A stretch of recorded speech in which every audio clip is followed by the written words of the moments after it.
After finding strange receipts hidden in my husband's gym bag, I followed him to a house across town and parked in the corner.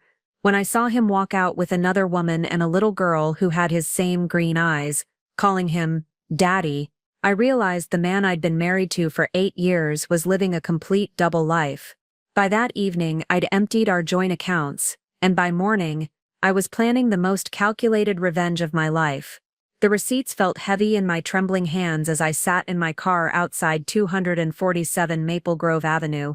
Before we jump back in, tell us where you're tuning in from, and if this story touches you, make sure you're subscribed, because tomorrow I've saved something extra special for you. My heart hammering against my ribs like a caged bird desperate for freedom. 3 hours earlier, I'd been folding Jimmy's workout clothes, preparing to surprise him with a freshly organized gym bag, the kind of thoughtful gesture that had defined our 8-year marriage. Now staring at the modest 2-story house with its cheerful yellow shutters and children's toys scattered across the front yard, I felt my entire world tilting on its axis. The receipts told a story I couldn't ignore: monthly grocery bills for a family of 3, children's clothing purchases from Target, birthday decorations, and a receipt from Chuck E. Cheese dated just last weekend. The same weekend, Jimmy claimed he was working overtime at the construction site, but it was the receipt from Walgreens that had stopped my breath entirely: prenatal vitamins and a pregnancy test, purchased 2 weeks ago. I gripped the steering wheel until my knuckles turned white, my engagement ring catching the afternoon sunlight streaming through the windshield. The diamond suddenly felt like a lie against my skin, just like everything else in my carefully constructed life. My name is Katrina Baltimore, and until 3 hours ago, I believed I was happily married to the most devoted man I'd ever known. Jimmy and I had what everyone called a fairy tale romance. We'd met at my sister Eleanor's wedding reception, where he'd been working as part of the catering crew. I was fresh out of college with my marketing degree, dressed in a bridesmaid's dress that made me feel like royalty, and he was this charming, hard-working man who made me laugh until my cheeks hurt. He had these piercing green eyes that seemed to see straight through to my soul, and when he asked me to dance, I felt like I was floating. "You're way out of my league," he'd whispered in my ear that night, and I'd thought it was the sweetest thing anyone had ever said to me. Looking back now, I wondered if that insecurity had been the first red flag I'd chosen to ignore. We'd married 2 years later in a small ceremony that Jimmy insisted we keep intimate. "Just us and the people who really matter," he'd said, and I'd been so touched by his preference for meaningful over flashy. My parents, successful real estate developers from the affluent side of town, had offered to pay for a larger celebration, but Jimmy had seemed uncomfortable with their generosity. "I want to earn my place in your family," he'd told me, and I'd fallen even deeper in love with his pride and integrity. For 8 years, I'd supported his dreams of starting his own construction company. I'd taken the higher-paying marketing job at Gilmore and Associates instead of pursuing my passion for interior design. I'd moved into the apartment he preferred, in the neighborhood he liked, always telling myself that compromise was what marriage was about. When he worked late nights and weekends, I'd bring him dinner at job sites, proud of his dedication and work ethic. The strange thing was, I'd been genuinely happy. Jimmy was attentive, romantic,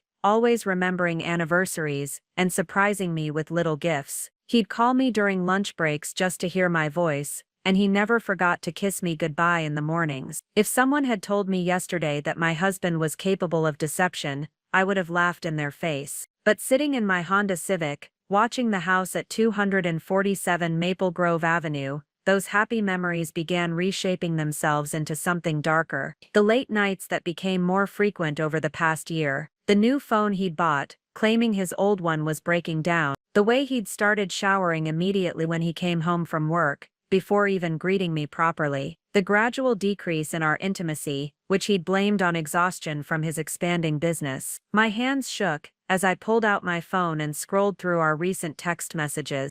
"Working late again tonight, babe. Don't wait up.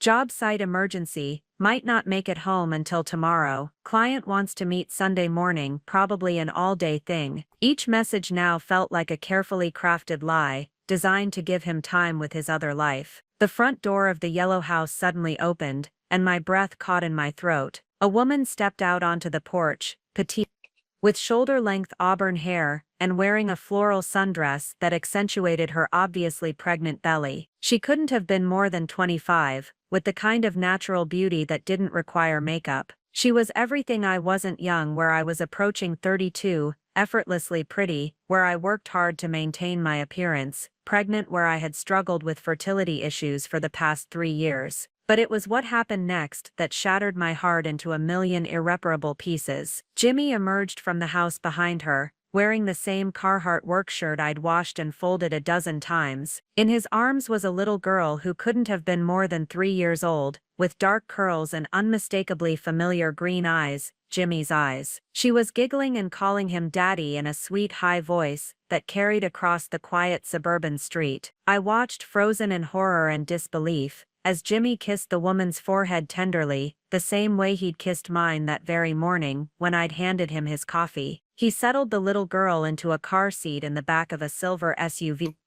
I'd never seen before, taking the time to make silly faces that made her laugh. The intimacy between them was undeniable. This wasn't a casual relationship or a recent affair, this was a family. My vision blurred with tears as the full scope of his betrayal crashed over me like a tsunami. This wasn't just an affair, this was a complete double life, stretching back years. The little girl looked old enough to be 3, maybe 4, which meant this had been going on since almost the beginning of our marriage. While I'd been struggling with fertility treatments, enduring painful procedures and hormone injections, hoping desperately to give Jimmy the family he claimed to want with me, he'd already had one with someone else.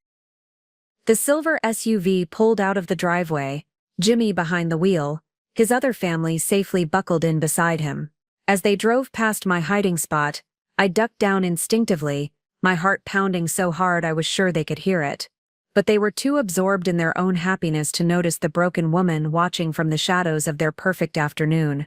When their car disappeared around the corner, I sat up slowly, my entire body trembling with a mixture of devastation and something else, something cold and calculating that I'd never felt before. This wasn't just about infidelity. This was about a man who had systematically lied to me for years, who had stolen my time, my fertility, my trust, and my dreams while building a life with someone else. I started my car with shaking hands, my mind already beginning to race with questions that demanded answers. How long had this been going on? How had he managed to maintain 2 households? How many lies had he told me? And most importantly, what was I going to do about it?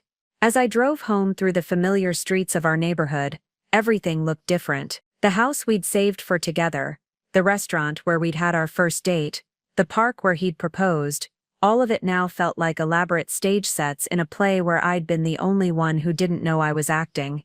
By the time I pulled into our driveway, my tears had stopped falling.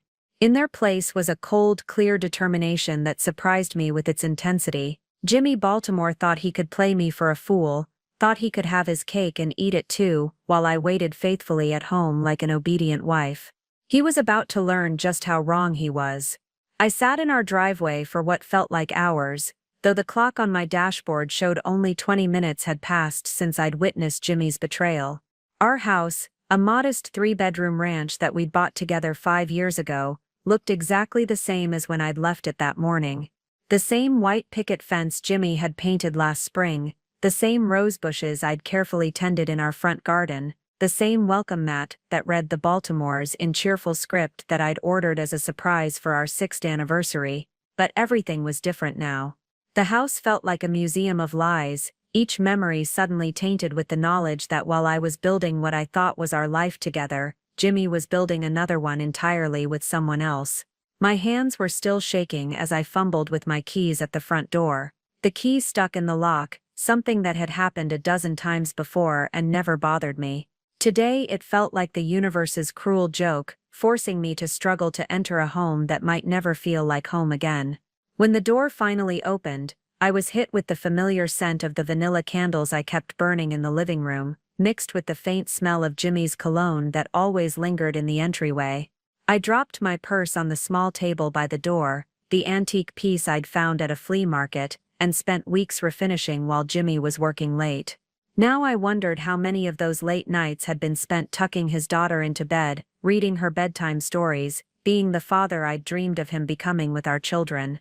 The receipts were still clutched in my other hand, now slightly crumpled from my death grip during the drive home. Preparing and narrating this story took us a lot of time, so if you are enjoying it, subscribe to our channel. It means a lot to us. Now back to the story. I spread them out on our kitchen counter, the same granite surface where Jimmy and I had shared countless breakfasts, where he'd surprised me with birthday cakes, where we'd planned our future together over Sunday morning coffee.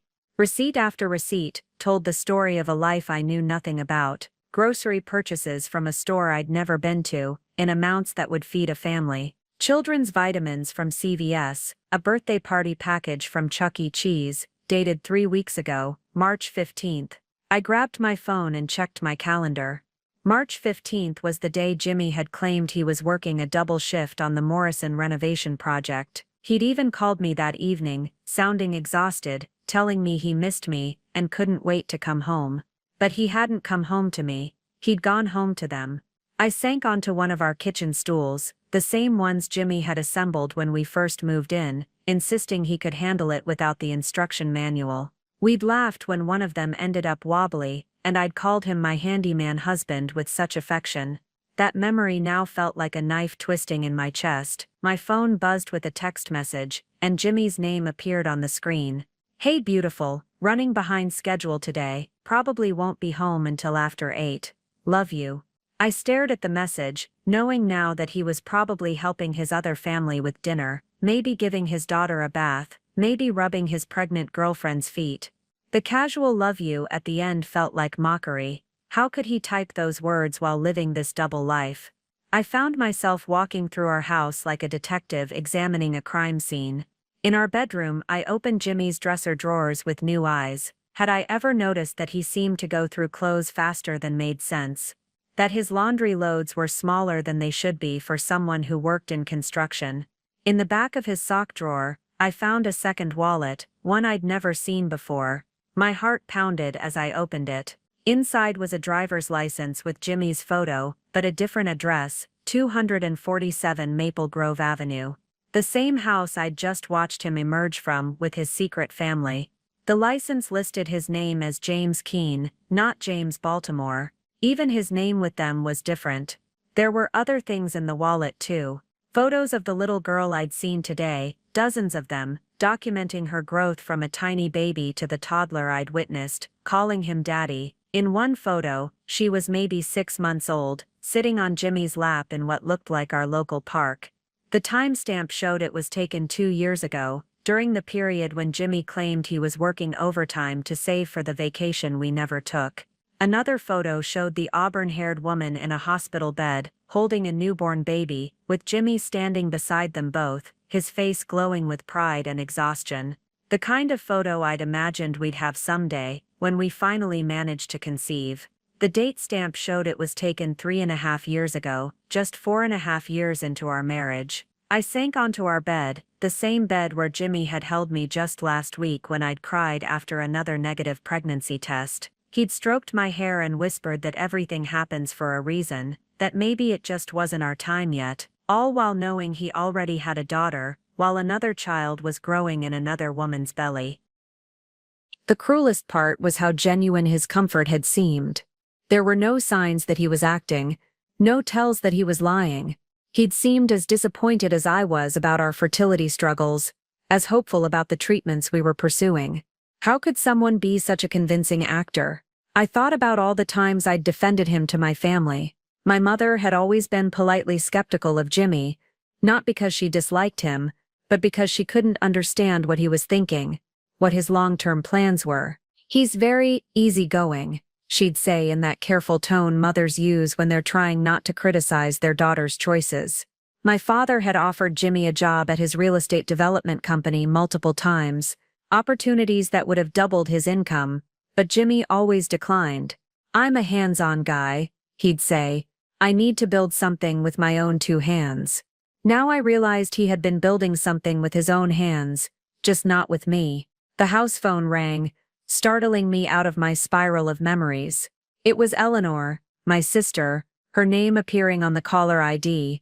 "Hey Kat," she said when I answered, her voice warm and familiar. "I was just calling to confirm Sunday dinner. Mom's making her famous pot roast, and you know how she gets when people don't show up for her pot roast. Sunday dinner. Our weekly family tradition that Jimmy had been attending for 8 years, charming my parents with his work stories and his easy laugh. Had he been rushing off afterward to have dinner with his other family? Had he been living his actual life after enduring what he probably saw as an obligation to mine? Katrina? You there? Yeah. I managed, my voice sounding strange even to my own ears. I'm here. Everything okay? You sound weird. I looked around at our bedroom, at the evidence of Jimmy's double life scattered across our comforter, at the photos of his daughter that had been hidden just feet from where I slept every night. Everything's fine, I lied, just like Jimmy had been lying to me for years. We'll be there Sunday. But even as I said it, I knew that by Sunday everything in my life would be different. By Sunday, Jimmy Baltimore would know that his carefully constructed house of lies was about to come crashing down around him. I just had to figure out how to make sure I was the one controlling the demolition. After hanging up with Eleanor, I found myself standing in front of our hallway photo gallery, a collection of framed memories that Jimmy and I had carefully curated over the years. Wedding photos, vacation snapshots, holiday celebrations with my family. Each image now felt like evidence in a case I was building against my own life. There was our wedding photo, taken 8 years ago at the small ceremony we'd held at Eleanor's country club. I was radiant in my grandmother's vintage lace dress, and Jimmy looked handsome in his rented tuxedo, his green eyes sparkling with what I'd believed was pure joy. We'd written our own vows, and I remembered how Jimmy's voice had cracked when he promised to love, honor, and cherish only you for all the days of my life. Only me. What a joke. I was born Katrina Ann Gilmore, the younger daughter of Robert and Patricia Gilmore, two of the most successful real estate developers in the tri-state area. Growing up, I'd lived in a world of privilege that I'd never fully appreciated until I met Jimmy. Our family estate sat on 12 acres of manicured grounds, complete with a pool house larger than most people's homes, and a 3-car garage that housed my father's collection of vintage Porsches. But despite the wealth, my parents had raised Eleanor and me with strong values about hard work and earning your place in the world. My father, who'd built Gilmore Developments from nothing after immigrating from Ireland with $500 and a fierce determination, never let us forget that money was a tool, not an identity. Money makes you comfortable, girls, he'd tell us during his frequent lectures over Sunday dinner, but character makes you worthy of comfort.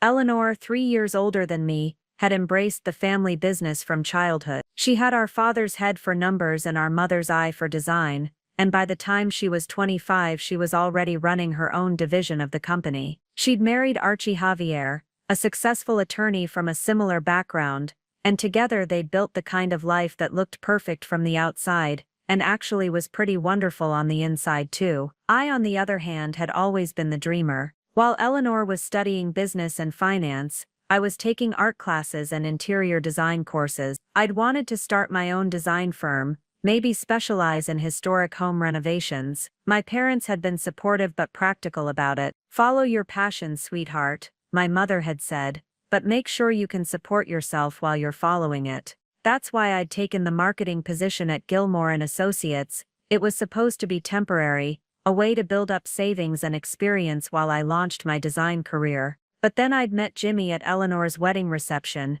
and everything changed. He was working with the catering company that night, but he wasn't just another server. He was the one directing traffic, solving problems, making sure everything ran smoothly. I'd watched him handle a crisis when the main course ran late. He'd quietly reorganized the entire service flow without anyone except me even noticing there had been a problem. When he asked me to dance during the band's break, I was already intrigued. He was different from the men I usually met, the sons of my parents' friends, the young executives climbing corporate ladders, the trust fund boys who never seemed to want anything badly enough to actually work for it. Jimmy wanted things. He talked about building something with his hands, about creating lasting structures that would shelter families for generations. He had calluses on his palms and sawdust under his fingernails, and when he smiled, it reached his eyes in a way that made me believe he was genuinely happy to be talking to me. What do you do? He'd asked as we swayed to the music. I'm in marketing,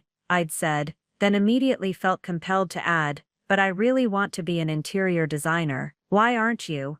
The question had caught me off guard. Most people, when I mentioned my design dreams, would nod politely, and then change the subject, or offer some variation of "That's nice, dear." Jimmy seemed genuinely interested in my answer. "I guess I'm playing it safe," I'd admitted, "building up experience and savings first." He'd nodded thoughtfully. "Nothing wrong with being practical, but don't let practical turn into never." That conversation had haunted me for weeks afterward. Jimmy Baltimore.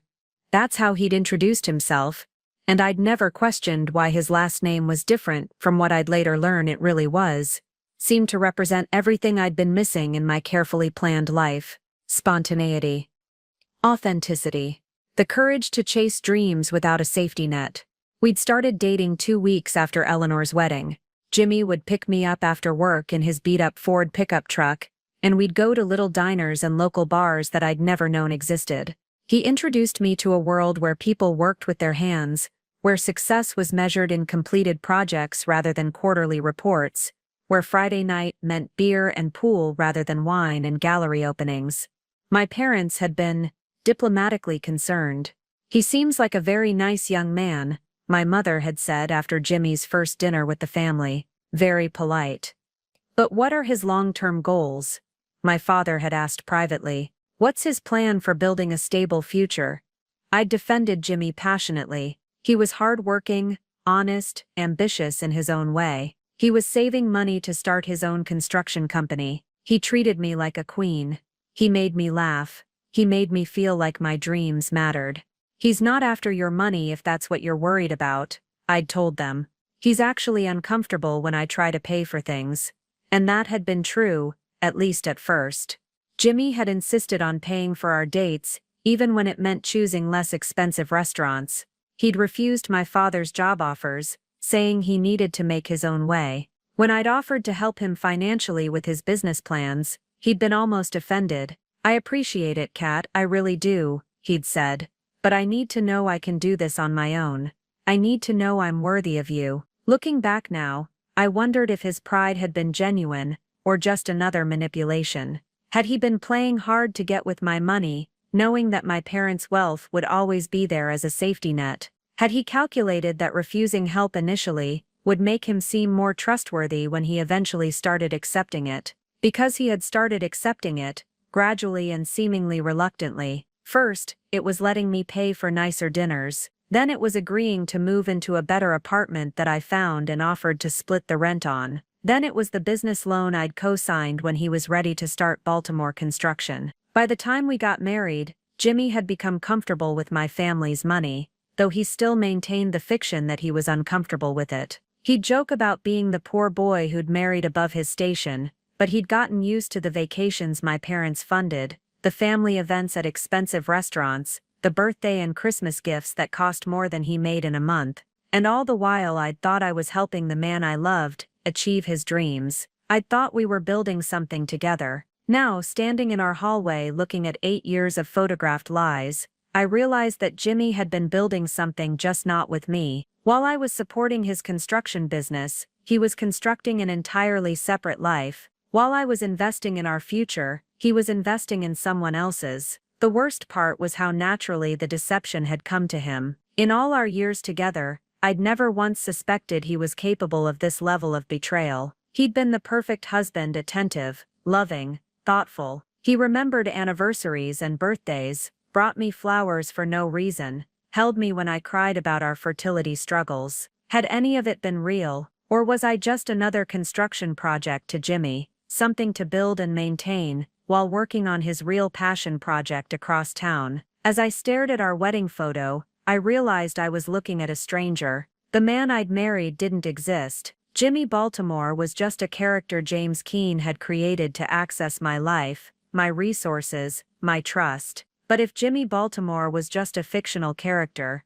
then maybe it was time for Katrina Baltimore to become one too. Maybe it was time for Katrina Gilmore to resurface, the woman with resources, connections, and a family who would go to war for her. Jimmy had underestimated who he was really married to. That was going to be his biggest mistake. I walked into Jimmy's home office, a small room we'd converted from what was supposed to be our future nursery. The irony wasn't lost on me now. While I'd been dreaming of filling that room with a crib and baby clothes, Jimmy had been busy raising a child in another house entirely. His desk was meticulously organized, which should have been my first clue. Jimmy was naturally messy. He left tools scattered around job sites, threw his work clothes in random piles, could never find his car keys. But his office was different. Every paper was filed, every pen had its place, every document was exactly where it should be. Now I understood why. This wasn't casual disorganization, this was careful compartmentalization. He couldn't afford to have evidence of his double life accidentally surface.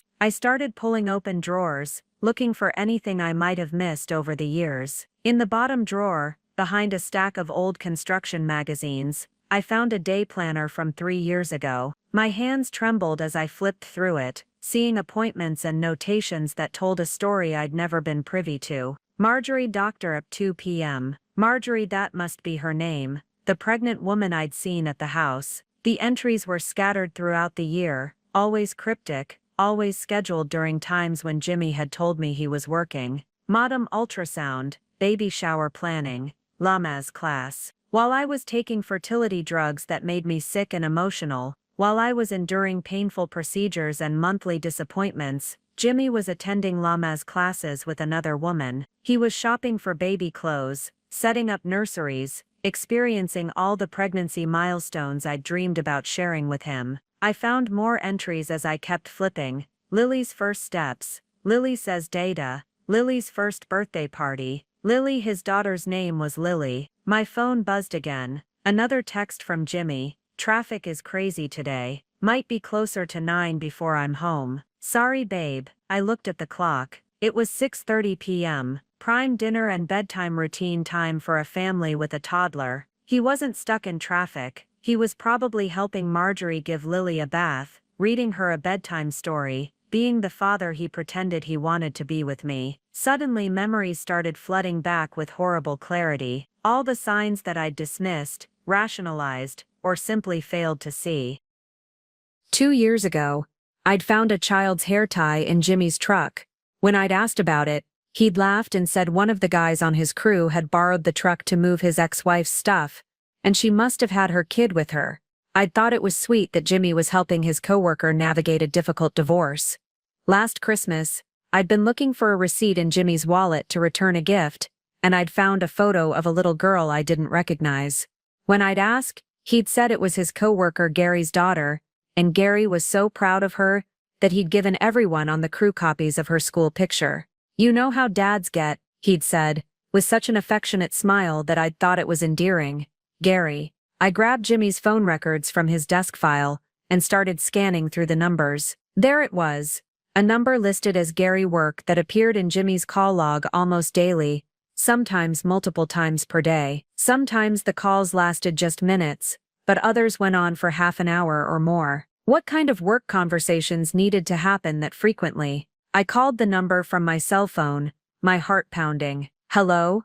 A woman's voice answered, soft and slightly out of breath. I hung up immediately, my hands shaking. Gary wasn't a coworker. Gary was probably a code name for his other life, the way James had become Jimmy when he was with me. More memories surfaced, each one now taking on a sinister new meaning. The weekend trips Jimmy took with the crew to work on out-of-town projects, the new clothes that appeared in his wardrobe that I hadn't bought for him, things that were a little too stylish, a little too expensive for someone who supposedly spent all his money on business expenses. When I'd complimented him on a particularly nice sweater, he'd said Gary's wife had picked it up for him while she was shopping for her husband. Gary's wife, Marjorie. I thought about all the times Jimmy had encouraged me to take girls' trips with Eleanor, to visit my college roommates in other cities, to spend long weekends at my parents' lake house. I'd been so grateful to have a husband who encouraged my independence, who didn't get jealous when I wanted to spend time away from home. Now I realized he'd been orchestrating my absences so he could have uninterrupted time with his real family. The fertility issues suddenly made horrible sense too. For 3 years we'd been trying to have a baby. I'd tracked my cycle religiously,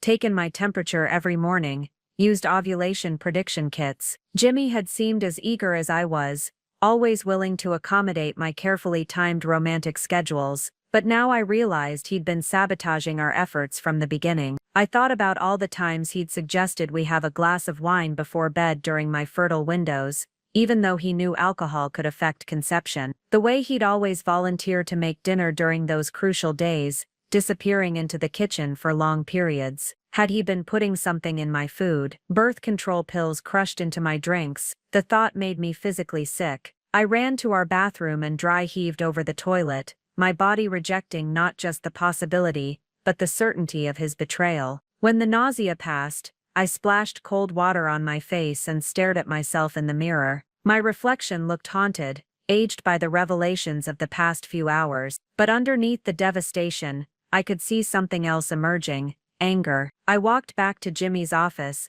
and started going through his files more systematically. His business records showed a thriving construction company, but the numbers didn't add up. His reported income was lower than what I knew he was actually making, which meant he was hiding money somewhere, probably supporting his other household. In his tax returns, I found discrepancies that suggested he'd been filing separately from me in some capacity, or at least not reporting all his income on our joint returns. Had he been setting up some kind of tax fraud to funnel money to Marjorie and Lily? My phone rang, and Eleanor's name appeared on the screen again. "Hey," I answered, trying to keep my voice steady. "Okay, something's definitely wrong," she said without preamble. "You sounded weird earlier, and I've been worried about you all afternoon. What's going on?" I looked around Jimmy's office, at the evidence of his systematic deception scattered across his desk, at the photo of Lily that I'd found tucked behind his computer monitor. I said slowly.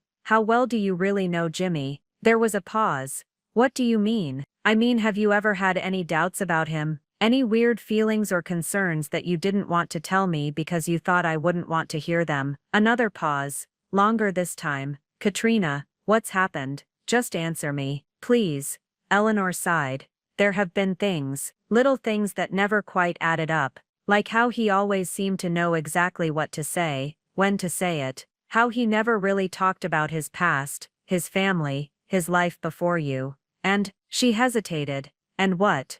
And Archie ran a background check on him before your wedding." I know that sounds awful and invasive, but you know how protective he is of family. Some things didn't quite match up, employment histories that had gaps, references that were hard to verify, but nothing concrete enough to worry you with, especially since you were so happy. My blood ran cold. "What kind of gaps?" "I don't remember all the details, but Archie could tell you." "Katrina, what's going on? You're scaring me." I closed my eyes, feeling the last pieces of my perfect marriage crumbling around me. Even my family had suspected something was wrong with Jimmy, but they'd stayed quiet to protect my happiness. "I need to call you back," I said. "But when I do, I'm going to need your help. And Archie's, of course, whatever you need." After I hung up, I sat in Jimmy's chair and looked around the room that had housed his lies for 8 years. Every file, every carefully organized document, every hidden appointment, it was all evidence of a man I'd never really known. But I was done being the naive wife who explained away red flags and believed convenient lies. It was time to find out who James Keene really was, and what else he'd been hiding from me. And then it was time to destroy him. The morning that changed everything had started so ordinarily. I'd woken up at 6:30 a.m. to the sound of Jimmy's alarm, just like every other Tuesday for the past 8 years. He'd rolled over and kissed my forehead, his stubble scratching against my skin in the familiar way that usually made me smile. "Morning, beautiful," he'd murmured, his voice thick with sleep. "Coffee, please," I'd replied, stretching under our navy blue comforter, the one we'd picked out together at Pottery Barn 3 years ago, when we'd redecorated the bedroom. Everything in our house had a story, a shared memory of choosing it together. Now I wondered how many of those memories were contaminated by his lies. Jimmy had padded to the kitchen in his boxers, and the old construction company t-shirt he'd worn to bed, his dark hair sticking up at odd angles. Through our bedroom doorway, I could hear him moving around, the familiar sounds of our morning routine, the coffee maker gurgling to life, the soft thud of cabinet doors, the clink of ceramic mugs. I'd used those few minutes to check my phone, scrolling through emails and social media posts. Eleanor had shared photos from her weekend trip to Napa with Archie, looking radiant and happy at various wineries. My college roommate Betty Keene had posted pictures of her new apartment in Seattle, where she'd moved for a job promotion. Normal people living normal lives, making normal memories. When Jimmy returned with my coffee, prepared exactly the way I liked it, with a splash of vanilla creamer and half a sugar packet, he'd sat on the edge of the bed while I sipped it. This was our ritual, these few quiet minutes before the day officially began. "What's your schedule like today?" I'd asked, watching him scroll through his phone. "Pretty packed," he'd said without looking up. "Got that kitchen renovation on Elm Street to finish up, then a consultation for a deck addition out in Riverside. Probably won't be home until after 7, I'd nodded, used to his long days. Jimmy's construction business had been growing steadily, and I was proud of how hard he worked to build something from nothing. Or at least, that's what I'd thought he was doing. "Don't forget your gym bag," I'd said, gesturing to where it sat by our dresser. "I'll throw your clothes in the wash while you're gone." "You're the best," he'd said, leaning over to kiss me properly this time. His lips had tasted like coffee, and the mint toothpaste he'd used before coming back to bed. "I love you, Kat. Love you too." After he'd left for work, another kiss goodbye at the front door, another promise to text me during his lunch break. I'd gone about my usual Tuesday routine: shower, breakfast, checking emails from my marketing clients at Gilmore and Associates. I'd had a conference call at 10 with a potential new client, a boutique hotel chain looking to rebrand their image. It was around noon when I'd decided to surprise Jimmy by organizing his gym bag. He'd been complaining lately that he could never find anything in it, that his workout clothes were always wrinkled or dirty when he needed them. I'd thought it would be a sweet gesture, the kind of thoughtful thing that kept marriages strong after 8 years. The bag had been sitting on the floor by his side of the bed, a generic black duffel bag he'd had since college. I'd unzipped it, expecting to find the usual chaos of workout clothes, protein bars, and forgotten socks. Instead, I'd found something much more organized than Jimmy's usual standards. There were workout clothes, yes, but they were neatly folded in a way that Jimmy never folded anything. There was a toiletry bag with a travel-sized shampoo, deodorant, and a toothbrush, which seemed excessive for someone who showered at home after the gym, and there were the receipts. They'd been tucked into a side pocket, along with what looked like appointment cards and handwritten notes. At first glance, they'd seemed innocent enough. Everyone accumulated random receipts. But something about the careful way they'd been stored, almost like they were being saved intentionally, had made me look closer. That's when I'd seen the patterns that didn't make sense. Grocery receipts from stores I'd never heard of Jimmy shopping at. Receipts for children's items from Target and Walmart. A receipt from a maternity store that had made my heart skip a beat, until I'd convinced myself it must be for a coworker's wife or sister. The restaurant receipts had been the most confusing. Meals for multiple people at family-friendly places like Applebee's and Olive Garden, always on weekends when Jimmy claimed to be working or hanging out with his crew. The dates and times were meticulously documented, as if someone was keeping track of family outings. I'd sat on our bedroom floor, surrounded by evidence of a life I didn't recognize, trying to make sense of what I was seeing. The logical part of my mind had searched for innocent explanations. Maybe Jimmy was helping a coworker who was going through a divorce, buying things for his kids. Maybe he was planning some kind of surprise for me, though what kind of surprise would involve children's clothes and prenatal vitamins was beyond my imagination. But deep down, in the part of my mind that I'd been training to ignore red flags for 8 years, I'd known. The receipts told a story that had nothing to do with coworkers or surprises. They told the story of a man living a double life, supporting a family I knew nothing about. The address on several of the receipts had been consistent deliveries and purchases made near Maple Grove Avenue. I'd never heard Jimmy mention that area of town, had never had any reason to go there myself. But according to these receipts, Jimmy had been spending a lot of time and money there. That's when I'd made the decision that would change everything. Instead of confronting Jimmy directly,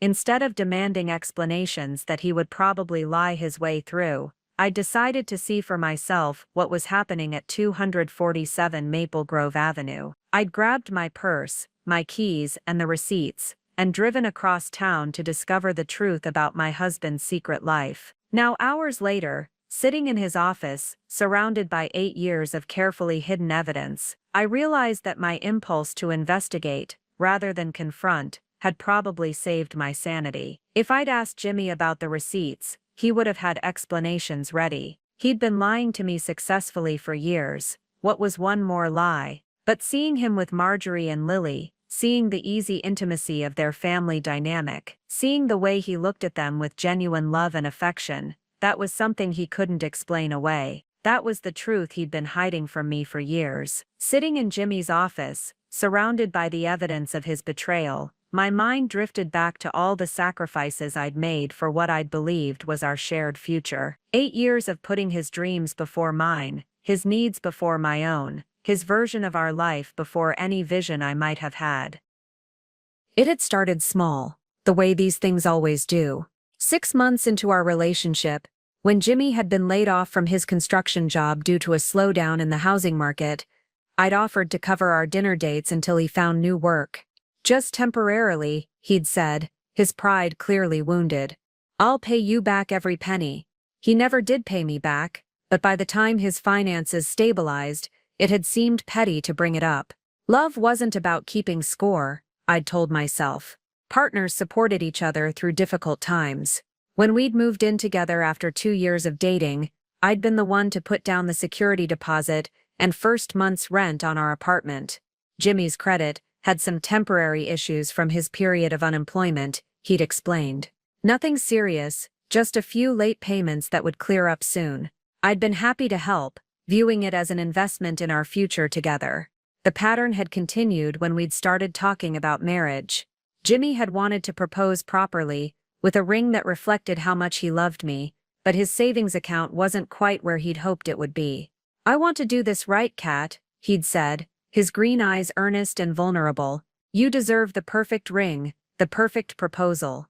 Can you just give me a few more months to save up? But I'd been so ready to marry him, so eager to start our official life together, that I'd taken matters into my own hands. I'd told him I didn't need an expensive ring, that his love was more valuable than any diamond. When he'd still seemed troubled by his inability to afford what he considered an appropriate engagement ring, I'd suggested we pick one out together. My early wedding gift to us both. We'd spent an afternoon at Tiffany & Company, where I'd fallen in love with a classic solitaire setting that cost more than Jimmy made in 3 months. It's perfect, he'd said, watching the diamond catch the light. You're going to look so beautiful wearing this. I'd handed over my credit card without hesitation, caught up in his excitement and the romance of the moment.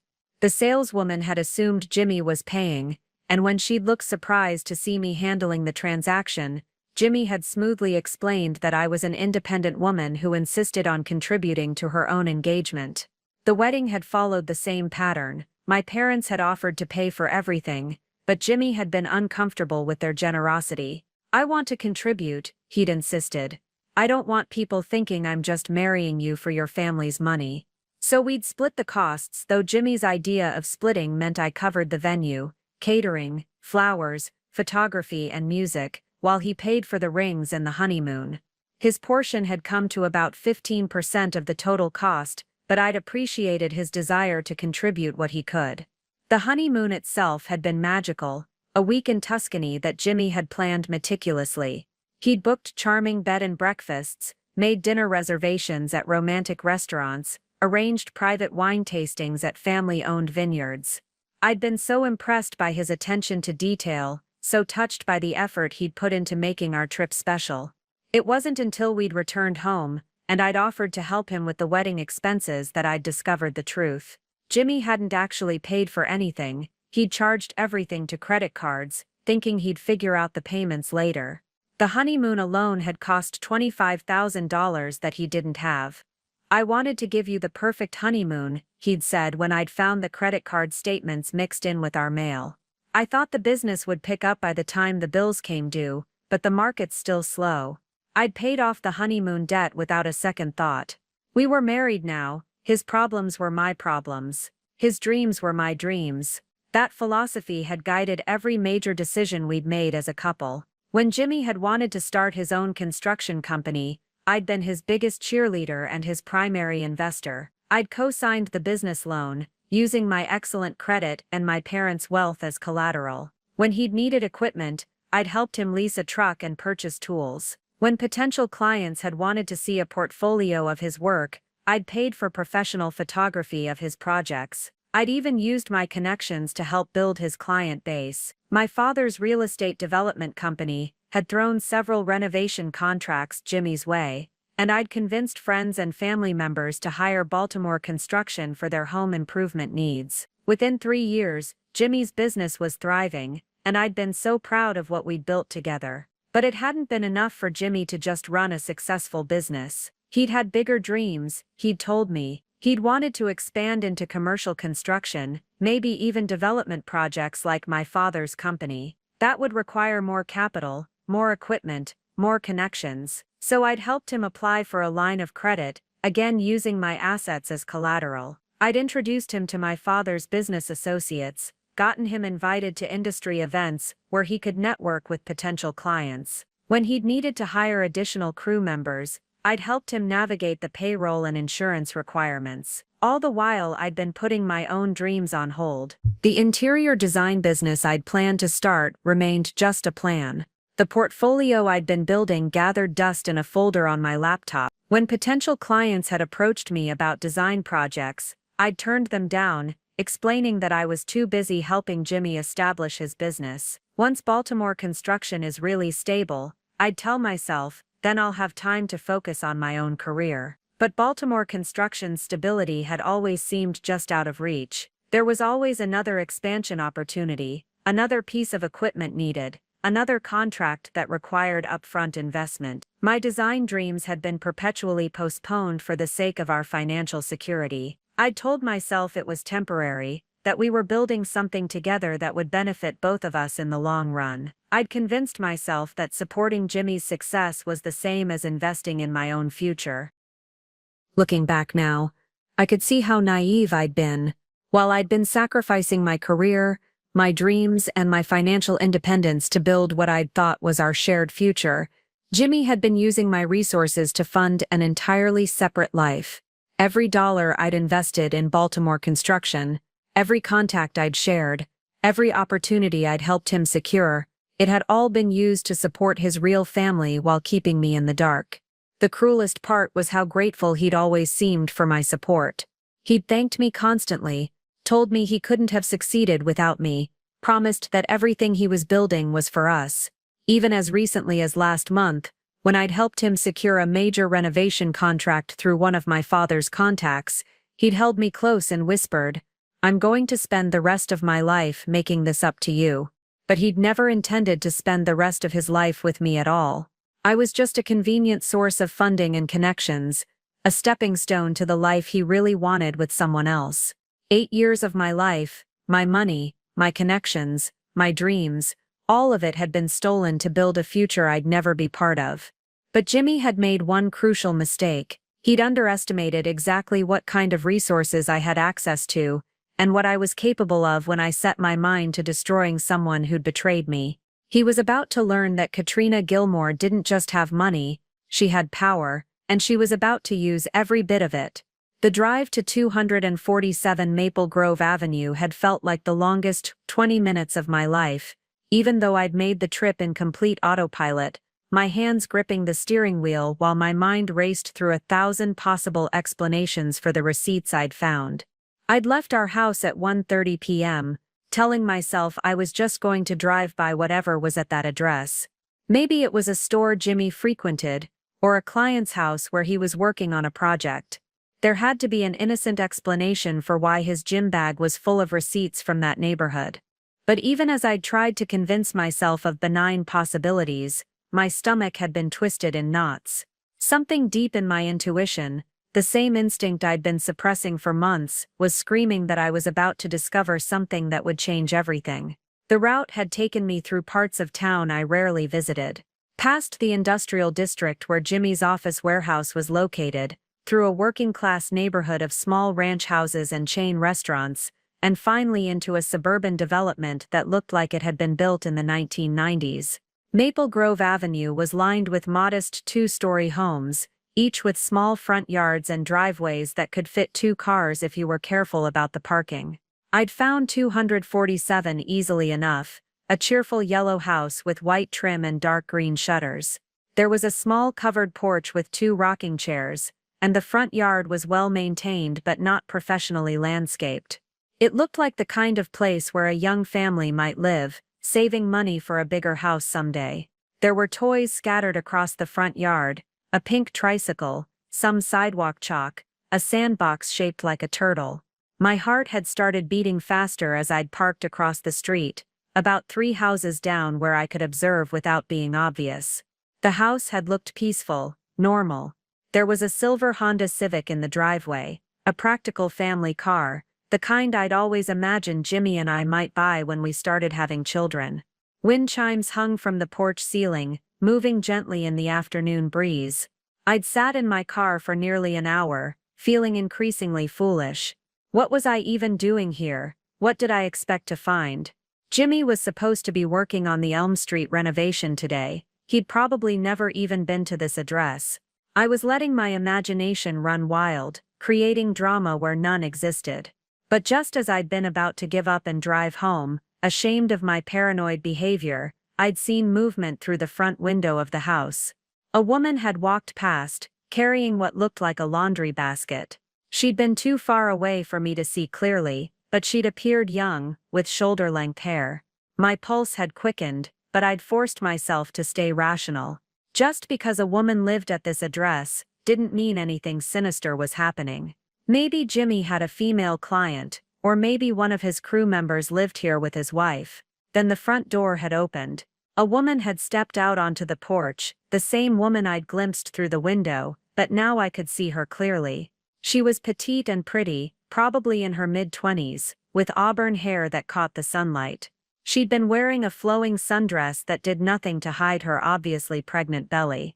My breath had caught in my throat. Pregnant. The prenatal vitamins on the receipts suddenly made terrible sense. But it was what happened next that had shattered my world completely. Jimmy had emerged from the house behind her. My Jimmy. My husband of 8 years. Wearing the same clothes he'd put on that morning when he'd kissed me goodbye and told me he'd be working all day. He'd been carrying a little girl who couldn't have been more than 3 years old. She'd had dark curls and was wearing a bright red dress with tiny white flowers. Even from across the street, I could see that she had Jimmy's distinctive green eyes, the same eyes that had made me fall in love with him 8 years ago. The little girl had been giggling and calling him daddy in a voice that carried across the quiet suburban street. Jimmy had been making funny faces at her, the same goofy expressions he'd made when playing with Eleanor's children at family gatherings. But this wasn't his niece or a friend's child, this was his daughter. I'd watched frozen in horrified fascination, as Jimmy had buckled the little girl into a car seat in the back of the silver Honda. The pregnant woman, who had to be his girlfriend, his partner, the mother of his children, had climbed into the passenger seat. Jimmy had leaned over to kiss her forehead before getting behind the wheel, and the tenderness of the gesture had been like a knife through my heart. This wasn't an affair. This wasn't a casual relationship, or a moment of weakness. This was a family. Jimmy had another family, complete with a house in the suburbs, a pregnant girlfriend, and a toddler who called him daddy. As I'd watched them drive away, Jimmy carefully checking his mirrors, driving slowly and safely like the responsible father he apparently was, the full scope of his betrayal had crashed over me like a tsunami. For years, while I'd been struggling with fertility treatments and grieving our inability to conceive, Jimmy had been raising a child with another woman. While I'd been supporting his business and sacrificing my own dreams for our future together, he'd been building a completely separate life with someone else. The drive home had been a blur of tears and rage and disbelief. I'd pulled over twice to throw up on the side of the road, my body rejecting the reality of what I'd witnessed. By the time I'd reached our driveway, I'd felt like a completely different person than the woman who'd left the house 2 hours earlier. That woman had been naive, trusting, devoted to her marriage. The woman who'd returned had seen the truth with her own eyes, and she was ready to burn down everything Jimmy had built on the foundation of his lies. The journey to Maple Grove Avenue had taken 20 minutes. The journey back to who I really was, Katrina Gilmore, not the submissive Katrina Baltimore I'd become, had taken 8 years. But now that I'd found my way back to myself, Jimmy was going to discover exactly what he'd awakened. Back in Jimmy's office, I methodically went through every file, every drawer, every hidden compartment I could find. What I discovered over the next 2 hours painted a picture of deception so elaborate and calculated that it took my breath away. Hidden behind his business insurance documents, I found a second set of tax returns, ones that showed Jimmy filing as head of household with 2 dependents, Lily Keene, age 3, and Marjorie Keene, listed as his domestic partner. The address was 247 Maple Grove Avenue. According to these documents, James Keene had been claiming them as dependents for 3 years, receiving significant tax benefits that he'd never mentioned to me. But that wasn't the worst part. The income reported on these secret tax returns was nearly double what Jimmy had ever told me he was making. While he'd been claiming that business was slow, that we needed to be careful with our spending, that he couldn't afford to contribute more to our household expenses, he'd actually been earning enough to support 2 families comfortably. I found bank statements for an account I'd never known existed, a business account for Keene Construction LLC. The deposits were substantial and regular, showing a thriving company that bore no resemblance to the struggling business Jimmy had described to me. Worse, many of the client names were familiar, people I'd personally referred to him, contracts I'd helped him secure through my family's connections. My networking, my father's introductions, my family's reputation, it had all been used to build a business that was supporting another woman and her children, while Jimmy cried poverty to me. The next folder contained insurance documents that made my blood run cold. Jimmy had life insurance policies on both Marjorie and little Lily, but more disturbing was what I found underneath: research he'd been doing on life insurance fraud, articles about policies that paid out in cases of accidental death, and printouts about how long companies typically investigate suspicious claims. My hands shook as I realized Jimmy hadn't just been living a double life, he'd been planning for contingencies. What would happen if one of his families became inconvenient? What would happen if maintaining 2 households became too expensive or too risky? I thought about all the dangerous activities Jimmy had encouraged me to try over the years. The rock climbing expedition where he'd insisted I go without a safety rope for a more authentic experience. The skiing trip where he'd convinced me to try a black diamond run despite my intermediate skills.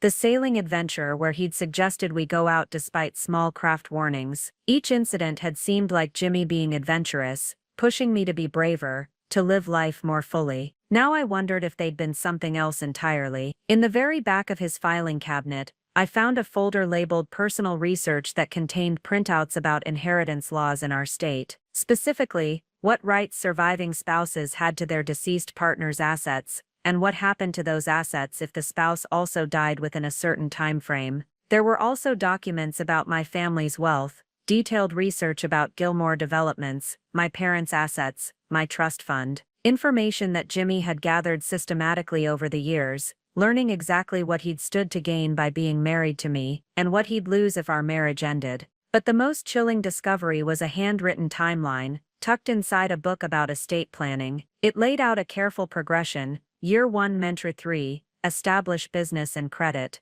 Year 4 Mentor 6, build client base and legitimacy. Year 7 Mentor 8, consolidate assets and position for maximum benefit. Year 9, 10, execute exit strategy. We were currently in year 8 of our marriage. I found more evidence of his methodical approach to deception in a small address book that contained 2 sets of contact information for many of the same people. His crew members all had 2 phone numbers, their real numbers and what appeared to be code names. Gary, the supposed co-worker who I now knew was actually Marjorie, had multiple entries: Gary work issues, Gary family stuff, and Gary emergency only. Even more disturbing was what I found on his computer. Jimmy had apparently forgotten to log out of his email, and his inbox told the story of a man managing 2 completely separate lives with frightening efficiency. There were emails with contractors and suppliers under his real name, James Keene, discussing projects I'd never heard of. There were sweet domestic messages to Marjorie about grocery lists,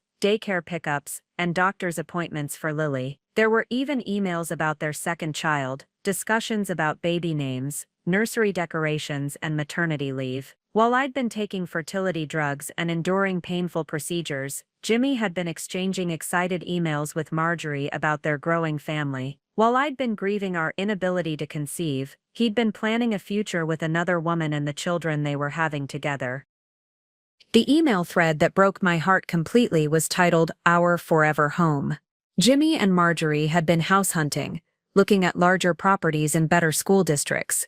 They'd been planning to move their family, his real family, into a beautiful 4-bedroom colonial that cost twice what Jimmy claimed he could afford. The down payment for their dream home was supposed to come from the sale of assets he'd been accumulating under my name. Properties, investments, and business holdings that I'd unknowingly helped him acquire, all of which he'd been planning to liquidate to fund his new life with Marjorie and their children. In the very last email I read, dated just a week ago, Jimmy had written to Marjorie, "Soon we won't have to hide anymore. I've got everything in place for a clean transition. By Christmas we'll be in our new house, and this whole complicated situation will be behind us. A clean transition." He'd been planning to leave me, probably around the holidays when the emotional impact would be most devastating. He'd been systematically positioning himself to take as much of my money as possible while abandoning me with nothing but debt and broken dreams. But Jimmy had made one critical error in his calculations. He'd assumed I would remain the naive, trusting woman who'd supported him unconditionally for 8 years. He'd counted on me being too heartbroken and confused to fight back effectively. He didn't know that finding out about Marjorie and Lily had awakened something in me that he'd never seen before. The Katrina who'd discovered his betrayal wasn't the same woman who'd been folding his laundry that morning. This Katrina had resources, connections, and a burning desire for justice. And she was about to show Jimmy Baltimore exactly what happened when you underestimated a Gilmore. The war he'd started by betraying me was about to become a battle he couldn't win. With all of Jimmy's secrets spread across his desk like pieces of a jigsaw puzzle, my mind began the devastating process of reconstructing 8 years of memories with this new, horrifying context. Every moment, every conversation, every gesture that I'd treasured as evidence of our love story now revealed itself as something entirely different. I started with our wedding day, that beautiful September afternoon that I'd always considered the happiest day of my life. Jimmy had been so nervous that morning, calling me 3 times even though tradition said we shouldn't talk before the ceremony. "I just needed to hear your voice," he'd said each time, and I'd been so touched by his romantic anxiety. Now I realized he hadn't been nervous about marrying me.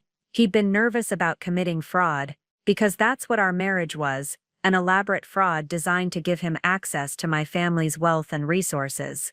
When he'd stumbled slightly over his vows, when his voice had cracked with emotion, I'd thought it was because he was overwhelmed by love. Now I knew it was probably because he was lying through his teeth while standing in front of God and 150 witnesses.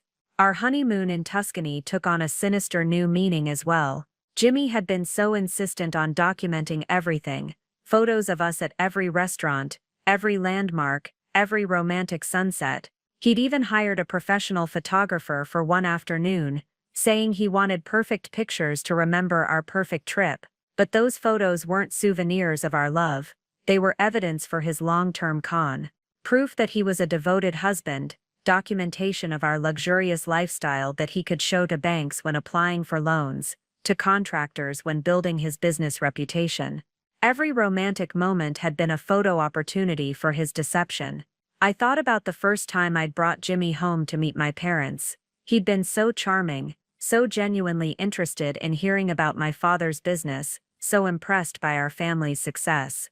"You never told me your family was this accomplished," he'd said later that night. "I feel like I should be trying harder to impress them."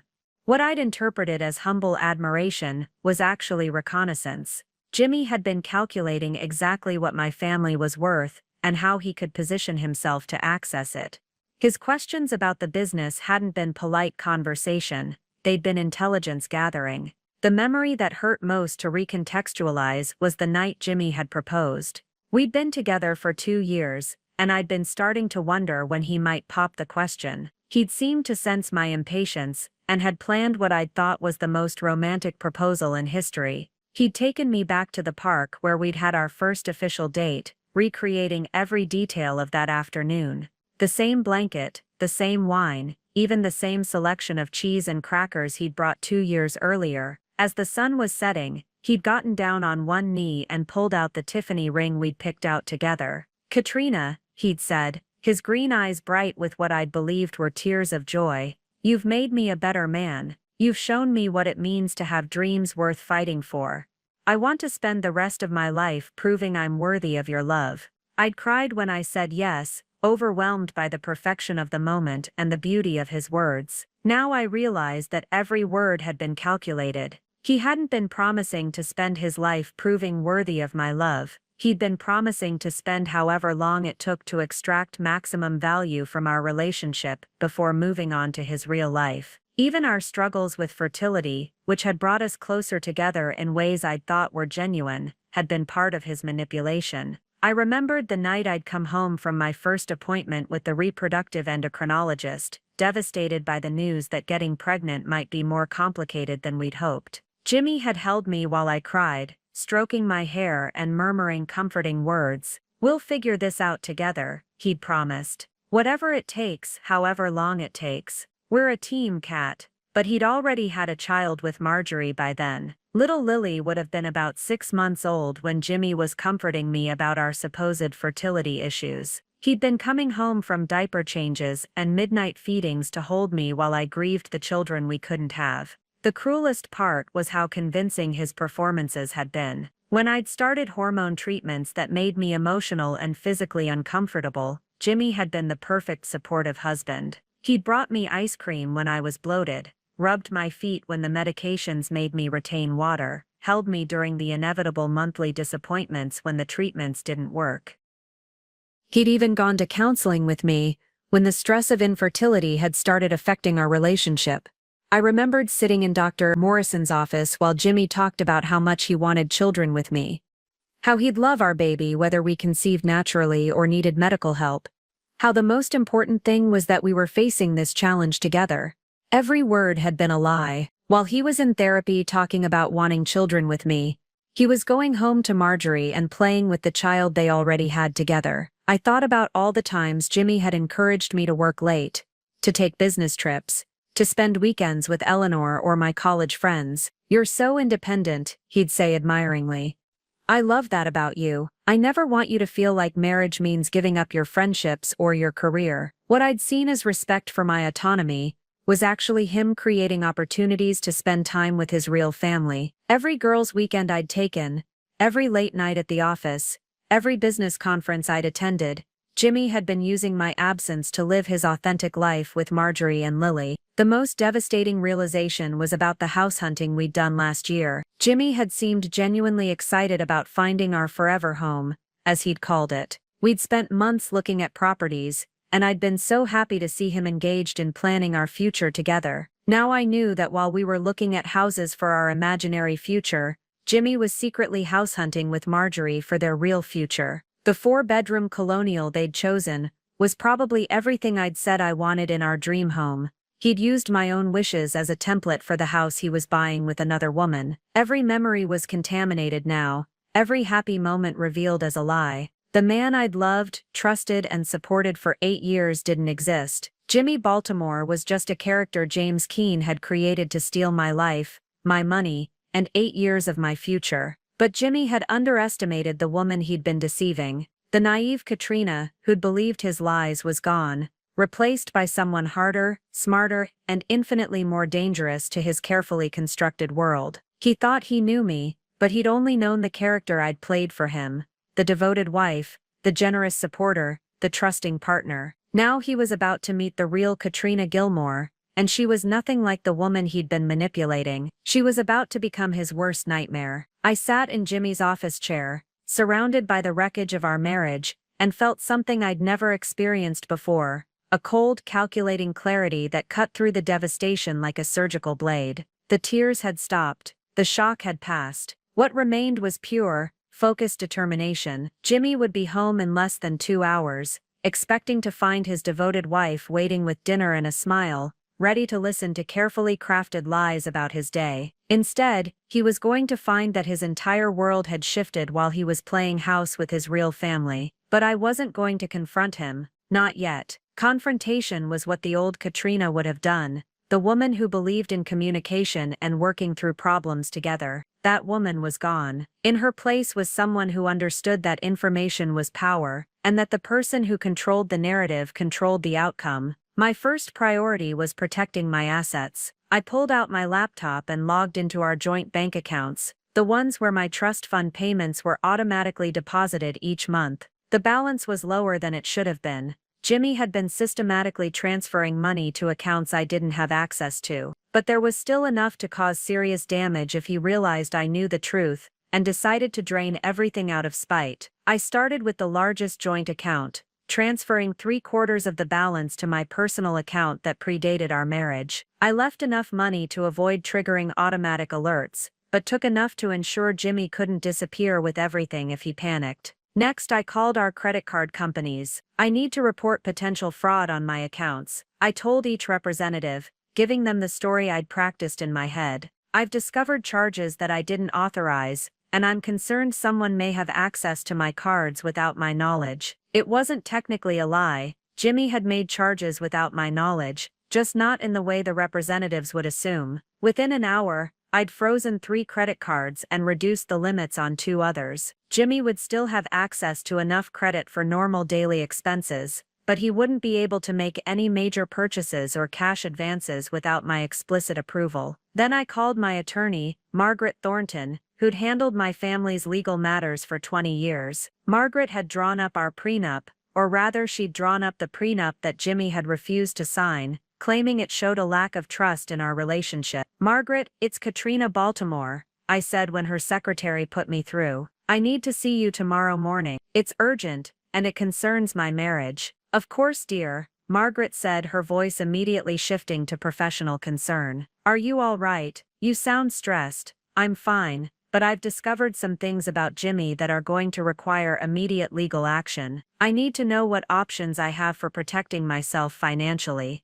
I'll clear my morning schedule. Can you be here at 9? I'll be there." My next call was to my father. Robert Gilmore had built his business empire by being smarter, more prepared, and more ruthless than his competition when necessary. If anyone would know how to systematically destroy someone who'd betrayed the family, it was him. "Dad, I need your help," I said when he answered his direct line. "It's about Jimmy." There was a pause. "What's he done?" I gave him the condensed version: the secret family, the hidden business, the systematic financial deception. My father listened without interrupting, and I could practically hear his mind working through the implication. "Son of a bitch," he said finally, his Irish accent becoming more pronounced the way it always did when he was angry. "How long has this been going on?" "Years, maybe since the beginning. Dad, he's been using our family connections, our reputation, our money to build a business that's supporting another woman and her children. He's been playing the long con on all of us." "Where are you now?"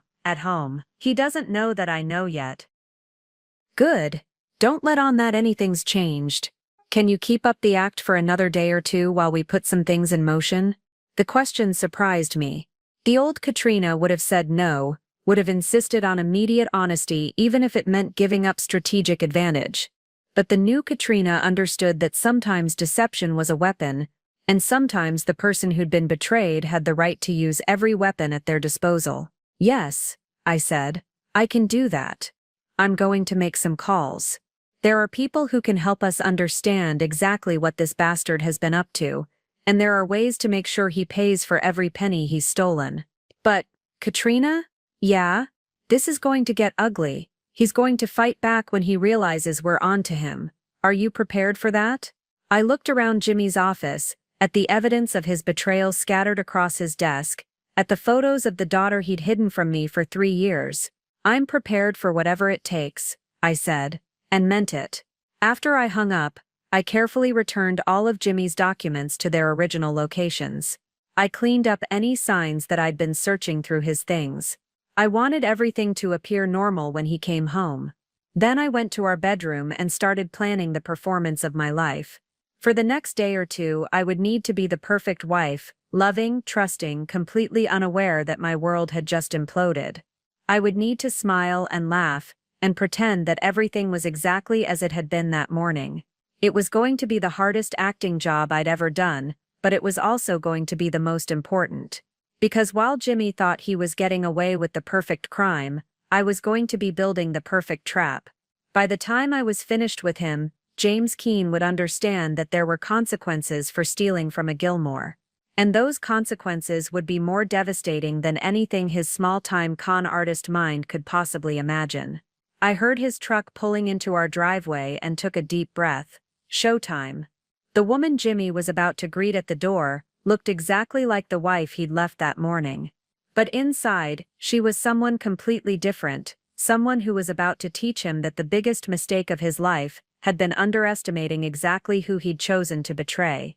The sound of Jimmy's key in the front door sent adrenaline coursing through my veins, but I forced myself to remain calm. I was in the kitchen, stirring a pot of his favorite chili and acting like the devoted wife I'd been that morning. The performance had to be perfect. "Hey, beautiful," Jimmy called out, his voice carrying the same warm affection it always did. "Something smells amazing. Just thought I'd surprise you," I replied, turning to smile at him as he walked into the kitchen. He looked exactly the same as he had when he'd left for work. Same clothes, same easy grin, same green eyes that had once made my heart skip a beat. Now they made my stomach turn. He wrapped his arms around me from behind, kissing my neck in the familiar way that used to make me melt into him. Now I had to fight not to flinch away from his touch. "How was your day?" I asked, continuing to stir the chili while he held me. "Long. That kitchen renovation is turning into a nightmare. The clients keep changing their minds about everything." The lie rolled off his tongue so effortlessly. He'd probably been helping Lily with her afternoon snack and reading her stories before nap time. "How about you? What did you get up to?" "Oh, just the usual. Some client calls, a little housework." I turned in his arms and smiled up at him. "I organized your gym bag while you were gone. It was such a mess." For just a split second, something flickered across his face, surprise, maybe concern. But it was gone so quickly I might have imagined it. "You didn't have to do that," he said, his voice still casual. "But thank you. You take such good care of me." The irony of his words was almost too much to bear. I was taking care of him all right, but not in the way he meant. That evening passed like a surreal nightmare. We ate dinner together, watched television, discussed our weekend plans. Jimmy was his usual charming self, asking about my work, telling funny stories about his crew, planning a date night for Friday. Every word, every gesture, every loving look was exactly the same as it had been for 8 years. But now I knew it was all an elaborate performance. While he was discussing what movie we should see on Friday, he was probably mentally calculating whether he could fit in a family outing with Marjorie and Lily on Saturday. While he was holding my hand during our evening walk around the neighborhood, he was probably thinking about the bedtime routine he was missing with his daughter. The hardest part was going to bed with him. Jimmy fell asleep easily, his arm draped across my waist in the familiar way that had always made me feel safe and loved. Now it felt like a cage. I lay awake for hours, staring at the ceiling and listening to him breathe, wondering how many nights he'd done this, fallen asleep next to me while his heart belonged to someone else. The next morning I waited until Jimmy left for work before putting the second phase of my plan into motion. I drove across town to meet with Margaret Thornton, carrying a folder full of evidence I'd copied from Jimmy's office. Margaret's law firm occupied the top 3 floors of a downtown high-rise, with a view of the city that reminded everyone who entered that they were dealing with serious people who handled serious money. Margaret herself was in her 60s, silver-haired and sharp-eyed, with a reputation for being absolutely ruthless when protecting her clients' interests. "Show me everything," she said, after I'd given her the basic outline of Jimmy's betrayal. I spread the documents across her conference table, the secret tax returns, the hidden bank statements, the insurance policies, the house hunting emails.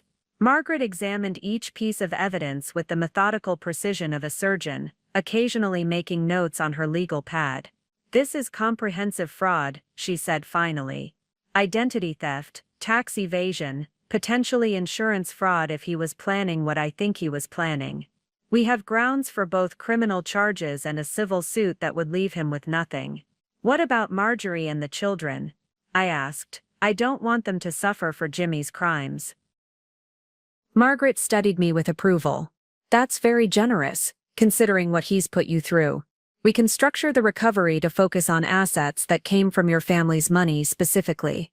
The legitimate business income he's earned can remain accessible to support his children. The meeting lasted 3 hours. By the time I left Margaret's office, I had a comprehensive legal strategy that would not only recover everything Jimmy had stolen, but would ensure he faced serious criminal consequences for his years of deception. But the legal strategy was just one piece of the puzzle. My father had been busy too. That afternoon I met him at his office, where he'd assembled what he called his A-team, the private investigators, forensic accountants, and business consultants he used when corporate espionage or fraud threatened his company. "We've found some interesting things," my father said, gesturing to the 3 serious-looking people seated around his conference table. "Your husband has been busy." The lead investigator, a woman named Diana Sharp who looked like she could have been a federal agent, opened her laptop and began walking me through their preliminary findings. "James Keene has been running this operation for longer than just your marriage," she said. "We found evidence of at least 2 previous relationships where he used similar tactics, wealthy women who supported his business ventures before he disappeared with significant assets." My blood ran cold. He's done this before, multiple times. There's a pattern going back at least 10 years. He targets women with family money, particularly those who work in fields where they have useful business connections. He builds relationships, gains access to their resources, and then vanishes when he's extracted maximum value. "So I'm not the first," I said numbly. "No," Diana said gently, "but if we do this right, you'll be the last."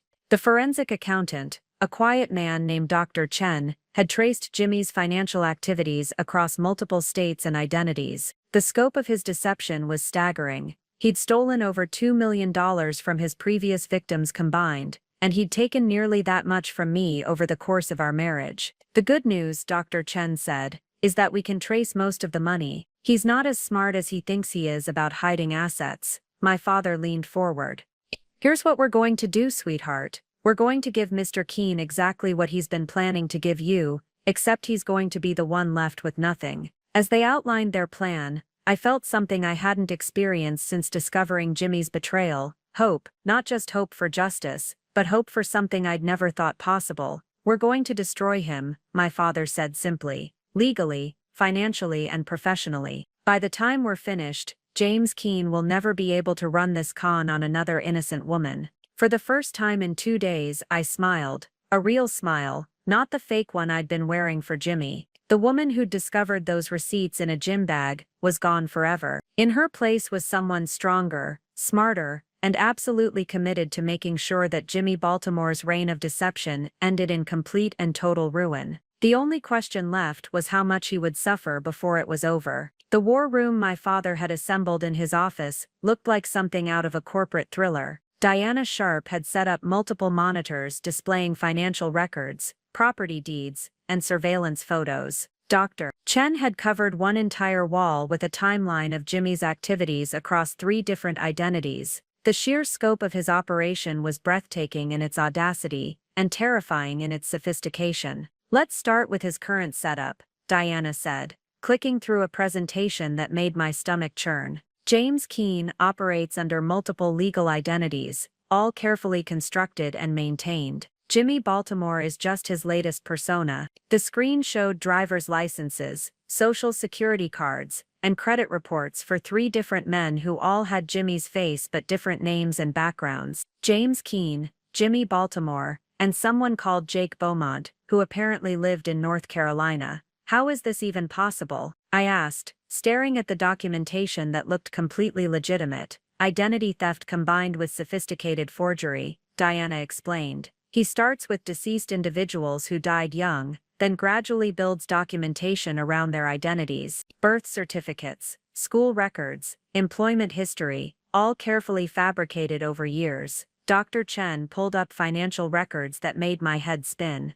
"The Baltimore identity was specifically created to target you, Mrs. Baltimore. He researched your family for months before your sister's wedding, studying your social media, your family's business dealings, even your college roommates to understand your background and preferences. I felt sick, so everything about our meeting was planned, down to the last detail. He got himself hired by that catering company, specifically because he knew your family was using them for the wedding. He studied you long enough to know exactly what kind of man you'd be attracted to. Hard-working, humble, someone who seemed uninterested in your family's money. The screen displayed pages of notes in Jimmy's handwriting, character sketches that described my personality, my weaknesses, my family dynamics. It was like reading a psychological profile, written by a predator studying his prey. He's been running versions of this con for over a decade, Diana continued. Each identity targets a different type of wealthy woman. Jake Beaumont married a tech heiress in Silicon Valley. He disappeared with nearly $3 million after convincing her to invest in a fake startup company. What happened to her? I asked, dreading the answer. Suicide, Diana said quietly. 6 months after he vanished, she'd lost everything: her inheritance, her business, her faith in her own judgment.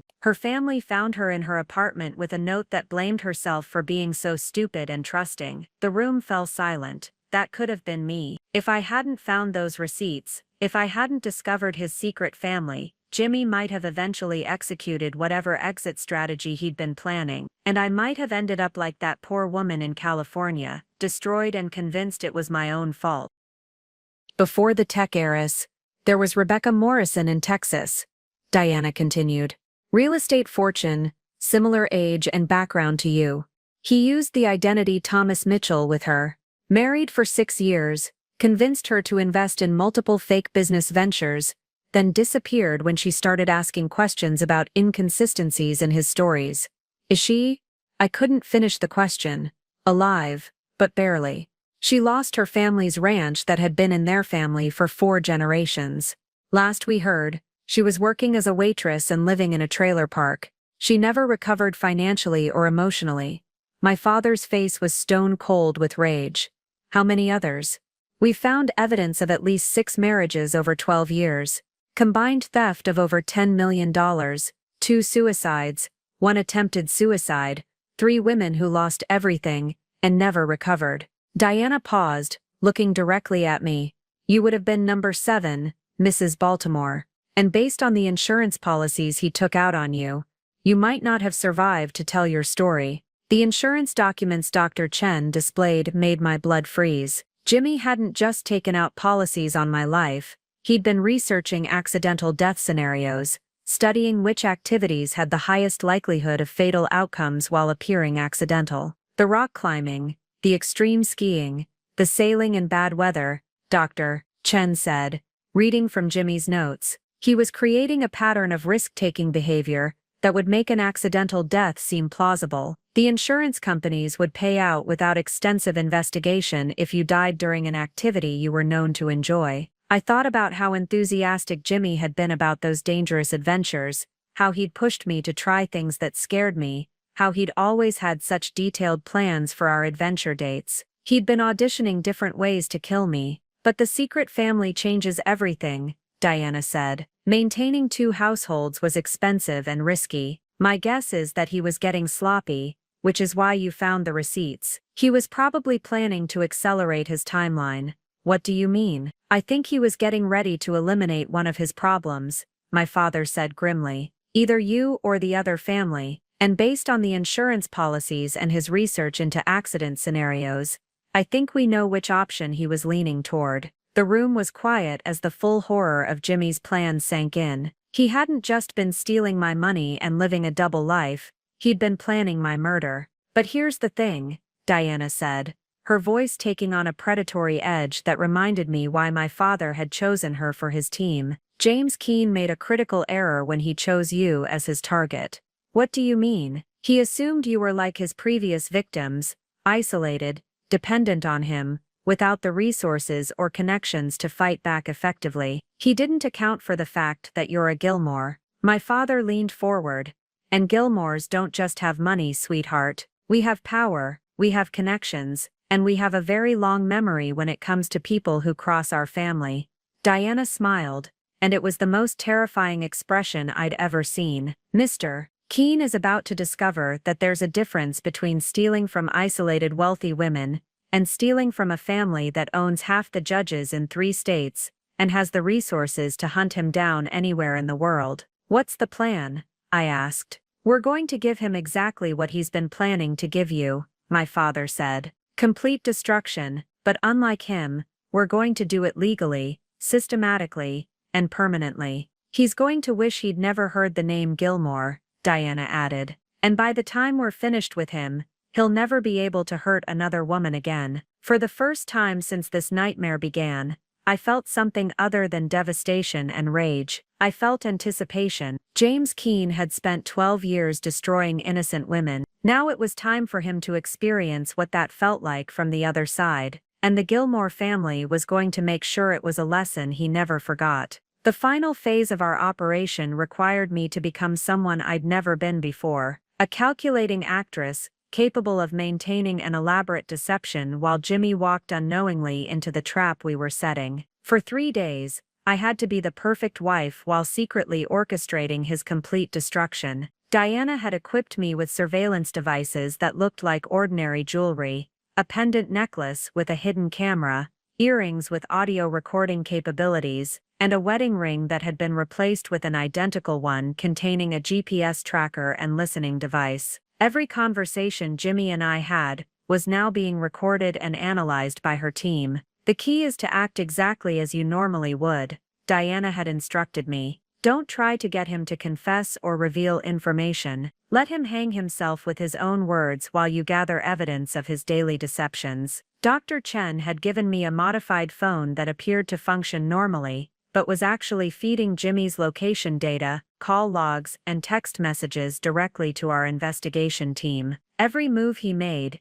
every person he contacted, every transaction he completed, was now being monitored and documented. Margaret Thornton had been busy too, filing sealed court documents that would freeze Jimmy's assets the moment we were ready to spring the trap. She'd also prepared criminal complaints that would be delivered to multiple law enforcement agencies simultaneously, ensuring that Jimmy couldn't escape by fleeing to another jurisdiction. But the most crucial preparation was psychological. I had to maintain my emotional equilibrium while living with a man I now knew was a serial predator who'd been planning my murder. Every morning when Jimmy kissed me goodbye, every evening when he held me while we watched television, every night when he whispered, "I love you," before falling asleep, I had to respond as if I believed him while knowing he was calculating the best way to kill me. The first test came on Wednesday evening when Jimmy suggested we go out for dinner to celebrate a big contract he claimed to have landed. I smiled and agreed,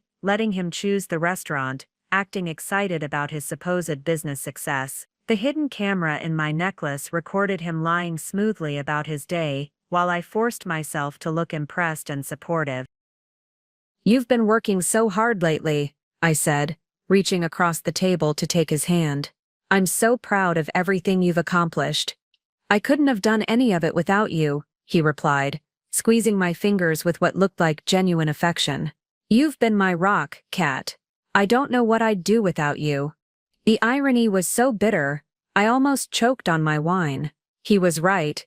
He couldn't have built his criminal enterprise without stealing my money, using my connections, and exploiting my trust.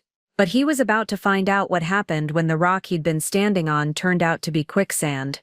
Thursday brought an even more challenging test when Jimmy suggested we start looking at houses again. "I know we've been putting it off because of business expenses," he said, over breakfast. "But I think we're finally in a position to move into something bigger, maybe start seriously trying for kids." The casual mention of children while he had a pregnant girlfriend and a toddler across town nearly broke my composure, but I managed to smile and nod enthusiastically, even suggesting we call a realtor that weekend. "I'd love that," I said, my voice steady despite the rage burning in my chest. It's time we started building our real future together. That afternoon, while Jimmy was supposedly at a job site, our surveillance team followed him to 247 Maple Grove Avenue, where he spent 2 hours helping Marjorie pack boxes. They were preparing to move into their new house, the 4-bedroom colonial they'd been planning to buy with money stolen from me. Diana's team also discovered that Jimmy had scheduled a business trip for the following week, a trip that corresponded exactly with Marjorie's due date. He was planning to be there when his second child was born, probably spinning some elaborate lie to me about having to work out of town. The most damning evidence came Friday evening when Jimmy received a phone call during dinner. He'd stepped outside to take it, claiming it was about a work emergency, but our listening devices picked up every word. "I know, baby, I miss you too," he'd said to Marjorie. "Just a few more weeks and we won't have to do this anymore. Once everything's finalized, we can be together all the time. Lily keeps asking when Daddy's coming home to stay." Marjorie's voice came through clearly on our recording equipment. "Tell her soon. Tell her Daddy's going to come home and never leave again. We just have to wait a little longer while I take care of some business." When he returned to the table, Jimmy was all smiles and apologies. "Sorry about that. Big client with an urgent problem. You know how it is." "Of course," I'd said, cutting into my salmon with hands that wanted to strangle him. "Work comes first." By Saturday morning, we had enough evidence to destroy Jimmy completely. His financial crimes, identity theft, bigamy, and conspiracy to commit murder were all documented with overwhelming proof. The trap was set, the legal paperwork was filed, and law enforcement was standing by. But I wanted one more thing before we brought his world crashing down. I wanted to look Jimmy in the eye and let him know that his perfect victim had turned out to be his perfect predator. Diana had scheduled the final confrontation for Sunday evening, when Jimmy returned from what he'd told me was a day-long job consultation, but was actually Lily's third birthday party. Our surveillance team had photographed him playing with his daughter, cutting her birthday cake, laughing with Marjorie's family. While he was celebrating his real life, I was preparing to end it forever. "Are you ready for this?" my father asked when he called to check on me Saturday night. I looked around the house that had been my prison of lies for 8 years, at the photo gallery documenting our fake marriage, at the bedroom where I'd slept next to a man who'd been planning my murder. "I've never been more ready for anything in my life," I said. Tomorrow, James Keene would discover that the biggest mistake a predator can make is choosing prey that's more dangerous than he is. And he was about to learn that lesson in the most devastating way possible. Sunday evening arrived with the weight of finality. Jimmy had left that morning for what he'd told me was a consultation with a potential commercial client, but I knew he was actually at Lily's third birthday party. Our surveillance team had sent me photos throughout the day, Jimmy pushing his daughter on a swing, helping her blow out candles shaped like unicorns, holding his pregnant girlfriend while she rested her hand on her belly. While he was creating precious family memories with his real family, I was preparing to destroy his life forever. At exactly 6:30 p.m., Jimmy's truck pulled into our driveway. I watched through the living room window as he sat in the cab for a moment, probably transitioning from loving father back to deceitful husband. When he finally came through the front door, he was carrying a small bouquet of flowers and wearing the guilty smile of a man who thought he was hiding a harmless secret. "Hey, beautiful," he said, kissing my cheek and handing me the flowers. "Sorry I'm so late. That client was incredibly demanding." "These are lovely," I said, taking the flowers that he'd probably bought at a gas station on his way home from his daughter's birthday party. "How did the consultation go?" "Really well, big project, lots of potential." He loosened his tie and headed toward the kitchen. "I'm starving. Did you eat already?" "I waited for you," I said, following him. "I made your favorite pot roast with those little potatoes you like." The normalcy of the scene was surreal. Here we were, playing our usual roles, the devoted wife who'd spent her day cooking for her hard-working husband, the grateful man coming home to a woman who loved him unconditionally. It was the same performance we'd been giving for 8 years, except now only one of us was acting. During dinner, Jimmy told me elaborate stories about his fictional consultation while I smiled and asked supportive questions. He was such a convincing liar that if I hadn't known the truth, I would have believed every word. Even now, watching him perform, part of me could understand how I'd been fooled for so long. "You seem different tonight," he said, as we were clearing the dishes. "Relaxed, maybe. You've been kind of tense lately." "I'm just happy," I said, which was actually true.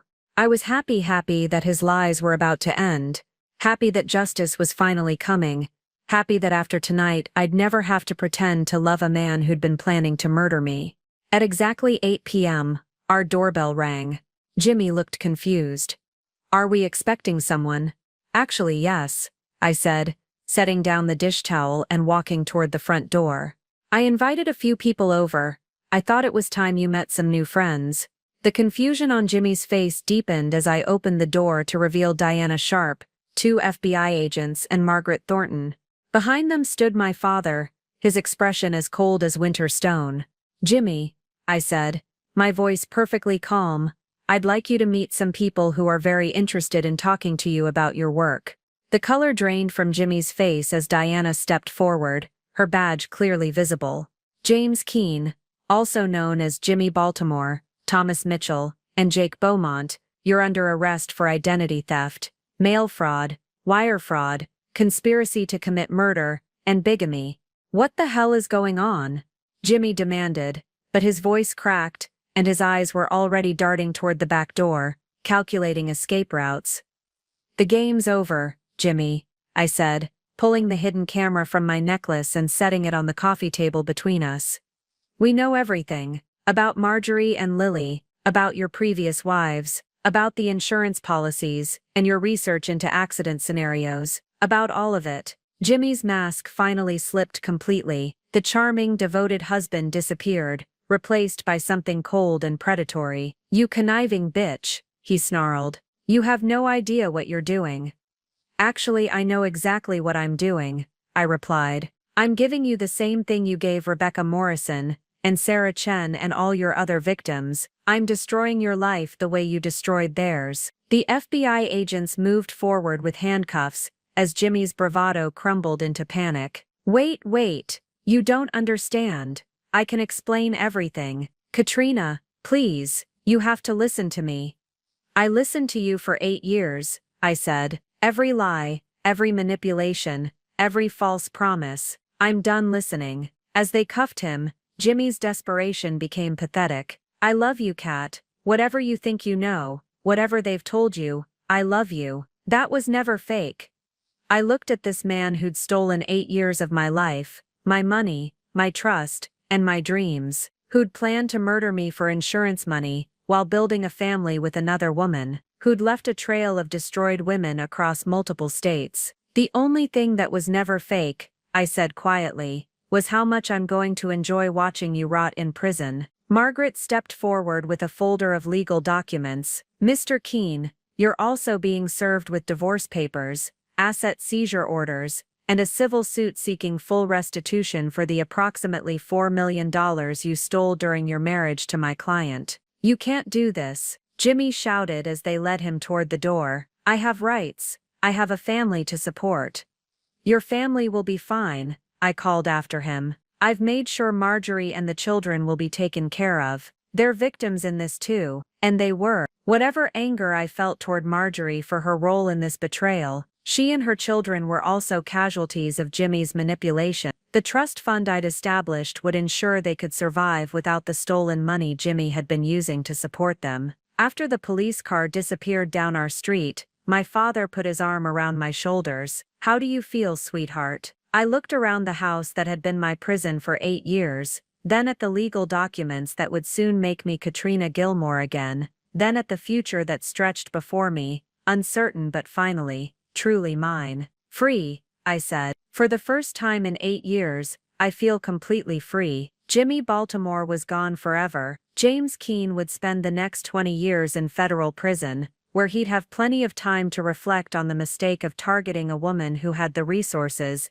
and the will to fight back. And Katrina Gilmore was finally ready to discover who she really was when she wasn't performing love for a man who'd never deserved it. 3 weeks after Jimmy's arrest, I found myself sitting across from Marjorie Keene in a small coffee shop downtown. She looked exhausted, her pregnancy making her appear fragile and overwhelmed. When she'd called asking to meet, I'd almost said no, but something in her voice, a broken quality that I recognized from my own mirror, had changed my mind. "I don't know what to say to you," she began, her hands wrapped around a cup of herbal tea. "I knew he was married, but he told me you were separated, that the divorce was just taking time because of business complications. I studied her face, looking for signs of deception, but saw only genuine pain and confusion.